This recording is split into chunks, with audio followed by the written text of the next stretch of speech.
Hello everyone, welcome to our channel Pharmacy Iconer. Today's topics of discussion is MCQs on flow of fluids. It is the first chapter, first unit of your syllabus in pharmaceutical engineering, B Pharmacy third sem as per the Vishay syllabus. So in this video, I have tried to cover the every portion of this unit. So here are some few examples of MCQs. Go through it, it will help in the examination. First question is, which of the following fluid can be considered as an ideal fluid? Which is the as an ideal? Viscous, non-viscous, compressible, all of the above. Answer is the non-viscous. So you know what is an ideal fluid. Ideal fluid is the fluid which has no viscosity, that is the non-viscous, and also it is incompressible. So here answer is the non-viscous. Question number 2. What is the correct formula for shear stress tau in a flowing fluid according to the Newton's law of the viscosity? A, tau is equal to 1 by mu du by dy, tau is equal to mu du by dy, tau is equal to mu a du by dy. D, none of the above. So here symbols are as usual. Mu is the absolute viscosity, du by dy change in velocity of a layer per unit change in distance of that layer from surface. A is the area of the surface on which the fluid is flowing. Answer is the B, tau is equal to mu du by dy. Very important. This is the equation for Newton's law of viscosity. Tau is equal to mu du by d1. Next question 3. What is the kinematic viscosity of a fluid? You see, this is the kinematic viscosity, not the plain viscosity. Dynamic viscosity per unit volume of the fluid, dynamic viscosity per unit weight of the fluid, dynamic viscosity per unit density of the fluid, none of the above. Answer is the C, this C, dynamic viscosity per unit density of the fluid. Dynamic viscosity per unit density of the fluid. Question 4. What is the formula for Reynolds number Re? Reynolds number is denoted by the Re. Re is equal to du rho by eta. Re is equal to d rho eta by u. Re is equal to du eta by rho. D, none of the above. Where rho is the density, eta is the viscosity, d is the diameter of the pipe through which the fluid is flowing, u is the velocity or the average velocity. No doubtly answer will be the A, Reynolds number is equal to du rho by eta. It is the, you know everyone, Reynolds number is du rho by eta. Question number 5. Reynolds number gives a measure of the ratio. Which ratio denotes the Reynolds number? Inertial forces to viscous forces, viscous forces to inertial forces, inertial forces to atomic number, viscous forces to atomic number. Answer is the A, inertial forces to the viscous forces. It is the ratio of inertial forces to the viscous forces. 6. If the Reynolds number is below 2000, indicates the flow. What type of flow? If the Reynolds number is the below 2000. It may be the laminar, it may be the turbulent, transient, all of them. You know, below 2000, when the Reynolds number is below 2000, the flow will be the laminar. So this type question may come. Suppose Reynolds number is equal to 2300. What will be the type of flow? This type question may come, or 3200, like that. So you should know, below Reynolds number below 2000, always there will be the laminar flow. Above 4000 of the Reynolds number, it will be the turbulent flow, and in between 2000 to 4000, it will be the transient flow. Very easy question. This type of question may come. Question 7. When the flow is whether viscous or turbulent, which equation used to calculate the friction loss? To calculate the friction loss, it is the Fanning equation, or it is the Bernoulli equation, it may be the Stokes law equation, and a Hagen-Pauli equation. Answer is the A, Fanning equation. So you see the Fanning equation used in case of both viscous and turbulent flow. Both viscous and turbulent flow, we use the Fanning equation. Next question we will see where the Hagen-Pauli equation is used. Question 8. Which among the following is an assumption of the Hagen-Pauli equation? The fluid is incompressible, fluid is uniform, fluid is laminar, fluid is turbulent.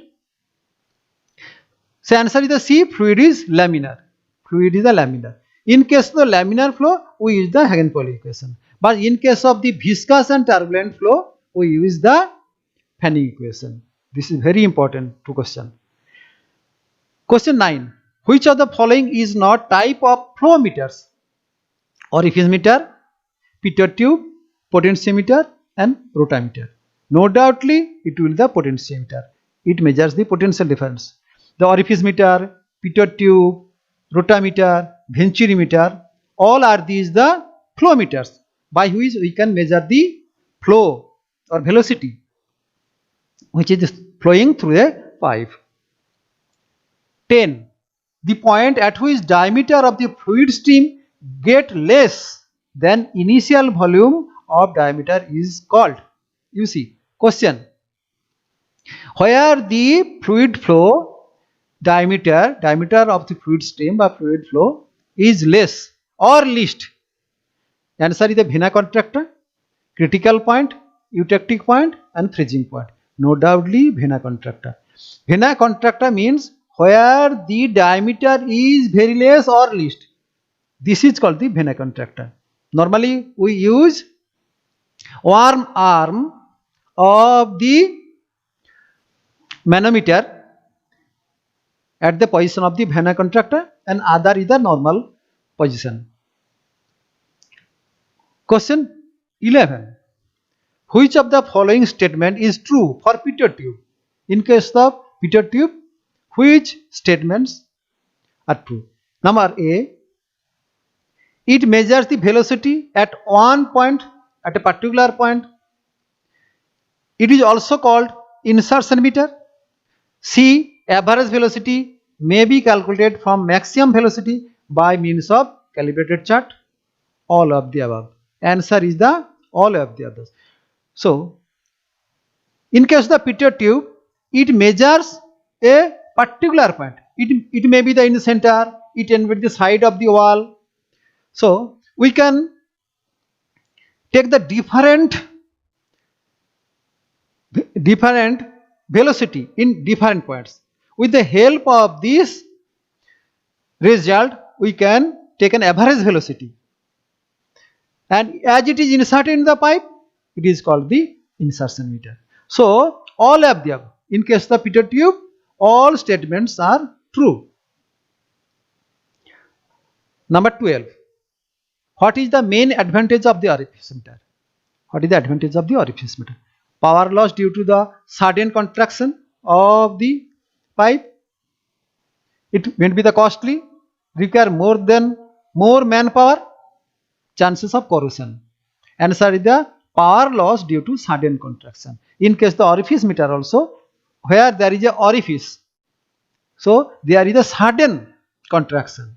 So there will be a power loss, not the others. Number 13.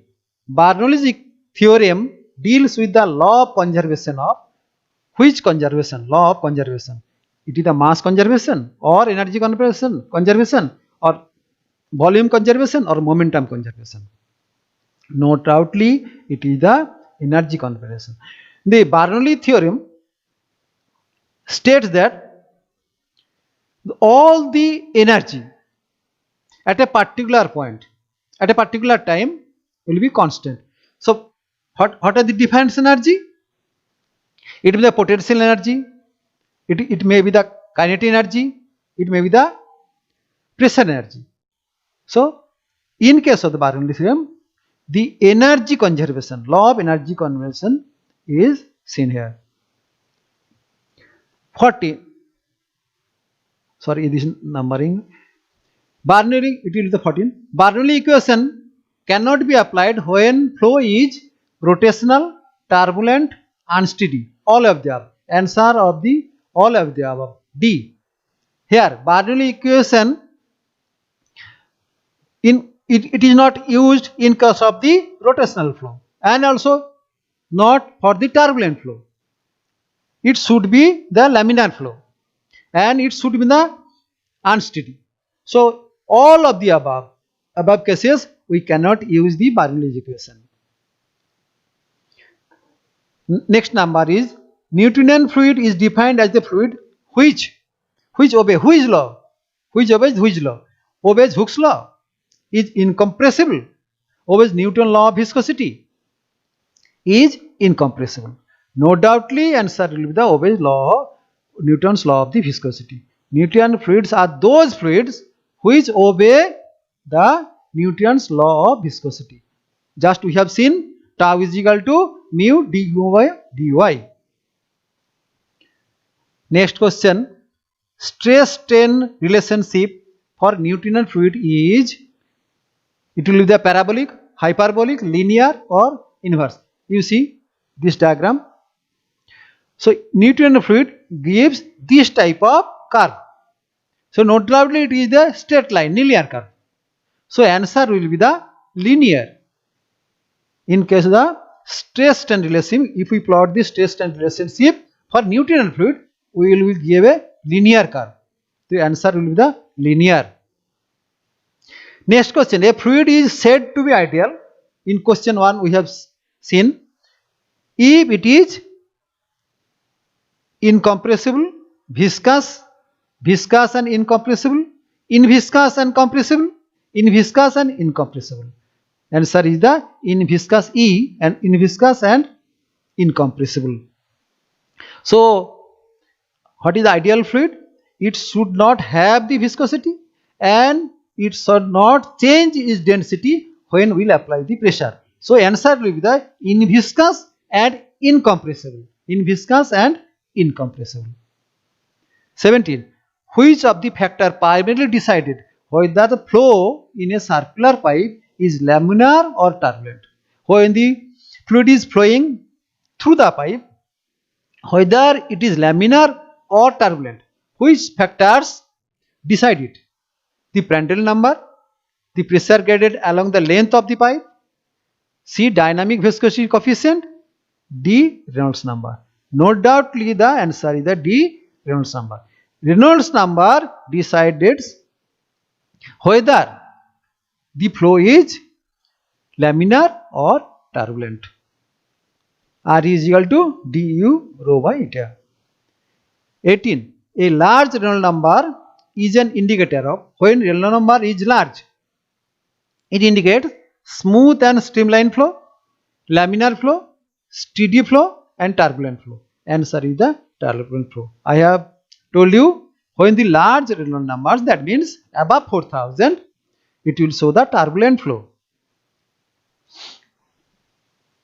Next question 19. How should be the viscosity of flowing fluid for a laminar flow? In case the laminar flow, what will be the viscosity? A. Viscosity of the fluid should be as low as possible for laminar flow, or the viscosity of the fluid should be as high as possible for laminar flow. C. Change in viscosity of the flowing fluid does not affect its flow. D. Unpredictable. Answer is the B. The viscosity of the fluid should be as high as possible for the laminar flow. You see, R is equal to du rho by eta. If viscosity, eta is the viscosity, rho is the density, u is the average velocity, dm the diameter of the pipe. If viscosity increases, when viscosity is increases, Reynolds number will decrease. So when Reynolds number decreases, the flow will be the laminar flow.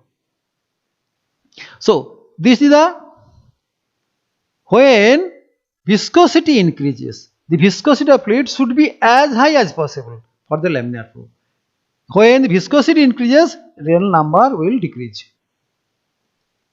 So answer is the B, viscosity of fluid should be as high as possible for laminar flow. Next 20.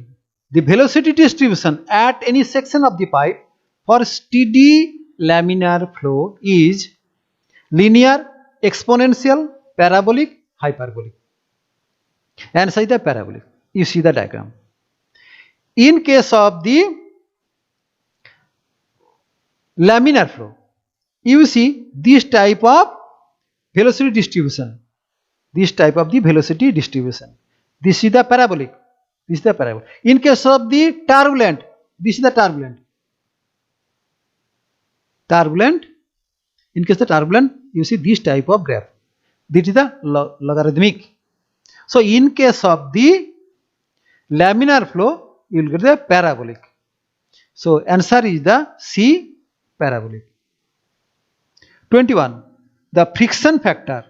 This is the friction factor for laminar flow in a circular pipe is 0.01. This corresponds to a flow Reynolds number of equal to. So in case of the frictional factor 0.01, what will be the Reynolds number? It will be 400, 800, 1600 or 2000. Answer is 1600. In case of the Reynolds number 1600, we will get the friction factor 0.01. 22. Assume a turbulent flow of a fluid in a flat plate. You see, this is the flat plate, not in the circular pipe. A very thin region near the plate, surface is called. When the fluid is flowing on a flat plate, then a very thin region near the plate surface is called as the laminar buffer layer, laminar sublayer, laminar turbulent layer, none of the above. Answer is the laminar sublayer. Answer will be laminar sublayer. So these are some examples of MCQs. So most of the university are conducting their online examination through the MCQs. You go through it, it will help in the, no doubtly, in the examination. Thank you very much for watching this video. Thank you.